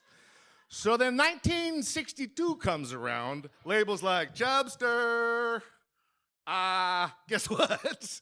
We need another one. And then Chubby's like, I know I don't need more ideas. I got you. So I'm assuming January 1st of 1962, he couldn't wait. He releases Twistin' USA to take over the country. And it does okay, but it's not exactly the other two. And he starts to panic a little, and then quickly releases a song called Slow Twisted. He's like, I don't know, maybe they're done with how fast it is. We need to slow it down for the olds. Also not a hit. And then he thinks maybe it's not sexy enough. So he releases a song called La Paloma Twist, a Spanish sexy vibe, and not a hit. And about now is when he starts to panic. And then he released a song called Twistin' Around the World, where he sings the twist in 7 languages. He doesn't know what's happening anymore. All he knows is that the dance, when you do this, is half over. And Americans like that. Boom, I've done it all. That's the whole dance. So then, this is still 1962. This is a 21-year-old guy who is just throwing twists at the wall. So at the end of the year, he releases a song called Teach Me to Twist. No! You're the guy who teaches us! And he's like, I don't know who I am anymore! You tell me! So then, that it's a pretty sad ending to 1962 after being on top for 2 years. So then in 1963, he knows it's time for a pivot. So he thinks, what's a very easy thing to do that I can sing about? I got it! He releases a song called Limbo Rock. Which is, it's a lot like The Twist, except, a little bending. Limbo Rock, and you'll never guess. #1 on the charts. Chubby's back, baby. We got a second act in this movie. So in 1964, his label comes back to him again. They're like, Chubby, we know that you know what to do. What do we got? And he's like, I know it. And he releases a song called Let's Limbo Some More. This is the actual title. Let's Limbo Some More. Sample lyric from Let's Limbo Some More. Let's limbo some more like we did before. That's a real song. And it's not #1. I'll just say that. That ends his limbo period. So then in 1965, he thinks, I should never have pivoted. I should have kept going with the twist. So he releases a song called Twist It Up. Not a hit. And that's the time where Chubby's really got to start looking at himself in the mirror and thinking, well, what am I doing here? And he just starts mumbling to himself. And then in his mumble period, he releases, and these are all A-side singles. I have to reiterate this. This is all real. He releases a song called Lottie Low. I don't know. And then he releases a song called Hookatuka. He's just done with the English language. And then he enters his Hey period, I call it, where he releases a song called Hey Baba Needle. And then he releases a song called Hey You Little Boogaloo. They're not reaching the successes. And this is when I think he really starts to lose his, now, Chapel Roan era, we would have had someone looking out for him. He can take some breaks, but not in the 60s, man. Not for a 24-year-old chubby checker. He's got to keep moving. So then he releases a song called Karate Monkey. I don't know, maybe karate and monkeys were popular, and he thought, whatever I gotta fucking do. And then he releases a song that really makes you understand what's going on in his brain. He releases a song called Everything's Wrong. And even that, no one checks in on this guy.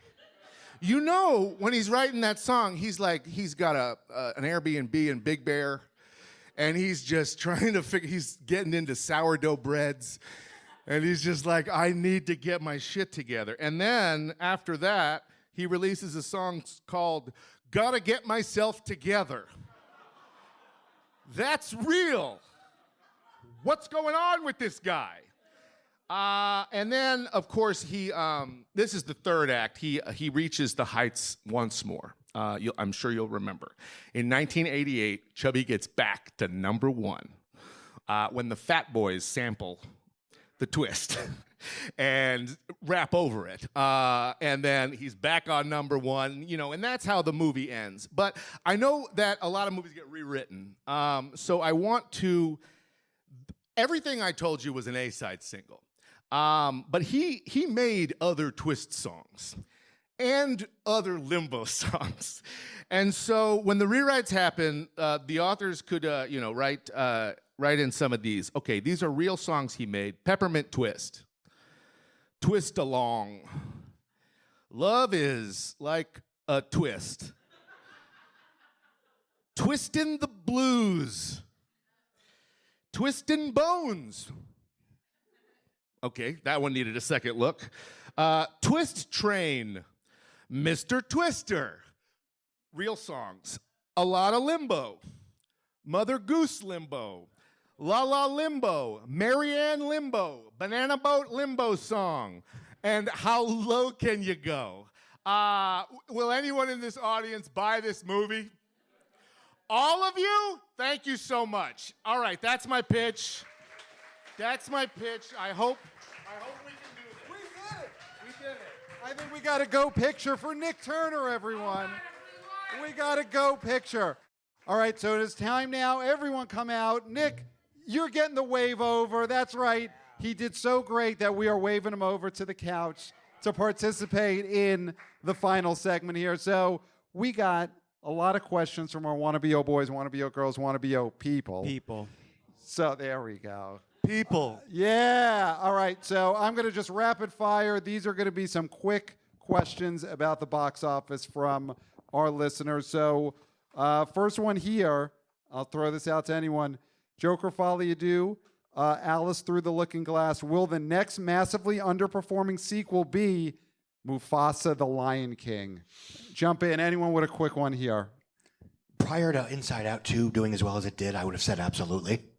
I think right now, Jenkins has the benefit of the doubt. and there's clearly an interest in 2010s nostalgia. That's basically been fueling the marketplace all year. I do think it is a film that makes noticeably less than its predecessor, but even when you're talking about a $200 million film, you gotta fall really hard from $1.67 billion to still be a money loser. I think it's gonna drop like a rock, but I mean, again, if it only does 800 million or even 750, is anyone really gonna cry? Right. Well, Nick, is Mufasa fucked? I mean, get me in there. I'll fuck him. All right. No, that kind of shout. I James prefer Earl Nala. Jones. Sorry, James Earl Jones just died, and I think that's really going to drive an extra couple billion towards this movie because a couple 2 or 3 billion. Yeah. Wow. So the looky-loos who are going to want to pay tribute or are going to want to like make fun of him? What is the reasoning? Respect. Respect him. dollars. Because Okay. I've listened to This Is CNN on loop ever since he died, and I need new content. All right. So Nick higher on Mufasa than 6 billion. Than Scott. So Eight. okay. Sorry, the expert. So Clayton, this is one I think you might want to get in on here because it's our guy, Dwayne The Rock Johnson. Someone asked, quick question for you here about Joker Folly Do's horrendous opening weekend. This is from Austin. How do you think a post-credit scene with Dwayne The Rock Johnson's Black Adam would have impacted the box office performance? Would the hierarchy of power in the weekend box office have changed? So should Joker have had a Black Adam post-credit sequence? Oh, I mean, if you could see the urine-filled Voss bottles in the background, then I'd add some millions. But other than that, I don't think it does anything. The Voss bottles. Who here knows about the Dwayne? He pisses in Voss bottles. I think it's the same as the guy who knew Magazine Dreams. Yes, there we go. He knows everything, this guy. Give it up for him. Meet me after the show in the alley. I'm personally of the opinion that even as someone who liked Black Adam, I'm of the opinion that basically that movie's reception, and I include Dwayne Johnson in terms of how he sold that, basically lit the fuse that completely blew up the entire DC Marvel superhero complex. Wow. Because the discourse and the reception of that film was so inside baseball that it basically reiterated for a shit ton of general moviegoers that this is homework now. Wow. Is that why Voss is so expensive? Yes, it's Yes. rock because it is Yes. rock piss. Yeah. It's 30% rock piss in every bottle, so you gotta. It's only at Air One. Guaranteed, yes. Okay, this one is from Max. Max says, "Hey guys, Hey, guys. Hi. I'm currently sitting in an outdoor screening of The Goonies with my 6 and 9-year-olds. They're fully locked Monster Squad in. is better. Wow. I know how much you guys say the rats need their cheese. So why don't studios make live-action movies for kids anymore? My family has seen every major animated movie of the last 2 years. There's no live-action kids fair in that time." And then he also says, you're going to love this, "Clayton is always right. Welcome out here with the Plain Billies anytime," from Max. So there Yes, you go. Thank you. Hashtag blessed. So the rats needing their cheese, they get animated. They don't get a lot of live action. Jeff, I mean, we saw Imaginary, of course, did what it did, or If. So, Jeff, more live action for kids, yay or nay? I mean, why not? Why right? Like, why not? But here's the thing: Goonies 2 live action? No, don't believe it. It's not happening. It's not gonna happen. But you want to make $8 billion? E.T. 2. E.T. 2. Yeah. The live action film that could surpass Maverick. Yeah. Right? For Today's kids. I mean, kids come on. don't give a shit about Oh, E.T. Oh, they will. Oh, are you kidding? should, You but they put don't. out. That's what we thought about Maverick too, right? Oh, nobody's going to go to Top Gun Maverick. Come on, it's Right. been too long. Right. E.T. Are you kidding? We still have Drew's still out there. Henry Thomas, he's still out there looking is. for work. Yeah. Yep. This He's would be here huge. He's tonight. here right Everyone, give it up there. for Henry Thomas. Shout out, Henry. He looks camera ready. Yeah. Yeah. I mean, I'm telling you, E.T. is that one legacy nostalgia play that's just sitting in Universal's back lot, ready to roll out. I know Spielberg doesn't want to do it, but hey. This is why Spielberg can never die. How long is Spielberg going to be around, right? Come on, Yeah. He's come got on, that's Bob legacy. Gale and Steven Spielberg alive forever. Nick, do you Does want to that go Back see to the Future E.T. reboot? Part 2? No I E.T. want to sequel. see E.T. Part 2, but I want way more guns. Okay. I want a gun in every character's hand, especially Drew Barrymore. She comes back for revenge. Oh, I love it. I love it. Clayton, do you want a gun-filled E.T. sequel? Of course. Of course. Of course. I He's- represent the stacks. Of course we do. Yeah. Does everyone know that Steven Spielberg deleted the guns? And put walkie-talkies. Oh, these are movie people. They know. Yeah. They're still angry. No, to answer the actual question, because people stopped showing up. People stopped showing up to the kind of films that Bumblebee was homaging / referencing because they were all going to Transformers films. The just for kids PG / light PG-13, which were specifically for kids, those got completely replaced in the 2000s, 2010s, especially by these all-quadrant, big-budget PG-13, everybody-can-come films. So there's not really much of a marketplace anymore for just-for-kids films because you're dealing with these all-audience, one-size-fits-all fantasy Deadpools. Right, because basically adults are babies now, and so there you Yes. go. Hey, Absolutely. Which is great. We love adult babies. Guys, wait, Monster Summer, 600K. Just last weekend. What, you guys Wow. didn't see that? I did not see A that. movie for kids with Mel Gibson in it? Come on. Did you guys saw that, right? Monster Summer. And of course, if anyone here is a producer of Monster Summer, congratulations. Good for Yes. you. Thanks for coming to the show. Yeah, this is why we don't see those things anymore. Couple of last quick ones from wannabe oh boy Doug. Fellas, just wondering, does the Pepsi promotional campaign starring Megan Thee Stallion mean that Gladiator 2 will bomb like Joker Folly Do or be one of the top movies of 2024? Jeff, It's a shark movie. There are sharks in the arena, right? For Gladiator 2, right? There are, you I think- can't lose with the shark movie. We know this, right? He's your biased Waterworld guy, so there you go. Yeah. Scott, quick, Gladiator 2, yay or nay? Will it bomb or will it I kill? think it will be well received because I've heard good things about it. I think it will pull decent dollars, at least in North America, but it was a very expensive film. No, it didn't cost $300 million. Here's what I'm generally curious about. What we've seen so far this year is films like Beetlejuice and Twisters, these nostalgia legacy sequel, whatever you want to call them. They've done very well in North America, but they've kind of bombed overseas. And I'm curious if Gladiator will follow that same pattern. Wow, will it bomb overseas? We were only a month away from knowing. So let's see. Nick, did you audition for Gladiator 2? Give them all the mics. Come on. Did you audition for Gladiator 2? I auditioned for the guy who dies during production. Okay. And is replaced by CGI myself, but I didn't get it. But I'm excited to hear that there's sharks in it. Because that means I can take my 3-year-old. He's obsessed with sharks. I think that's going to do double what you thought it would do. There you go. There's the live action movie for. Thank you for the microphone. kids. And last thing, movie theaters. Someone asked, are we going to see movie theaters closed by the thousands, or is it going to be happy days ahead? I mean, let's see. Are we going to end this show on an upswing, or is everyone going to leave sad? Quick one. Movie theaters, Clayton. We'll start with Scott. Quickly, movie theaters, are they here to stay? Currently too many theaters in terms of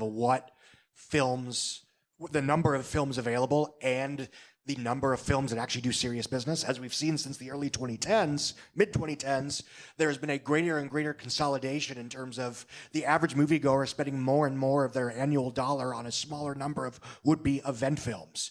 The stat I always like throwing out is in like 2011, the top 6 grossing movies domestically made like 17% of the overall box office. And by 2018, that number was up to 26%. And it peaked at around like 40% in 2022, COVID notwithstanding.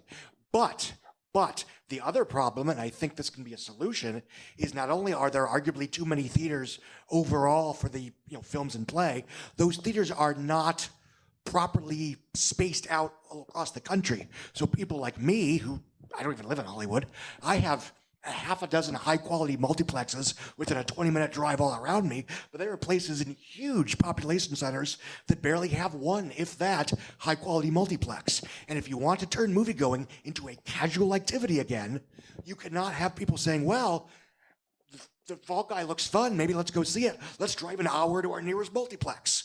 Because no, they're not going to do that. In fact, I'm wondering, and they'll probably never tell me this, if that's where at least some of the new PVOD revenue comes from people that would go to see movies like The Fall Guy, like If, in theaters, but there's no theater under 50, 60, 70 minutes away.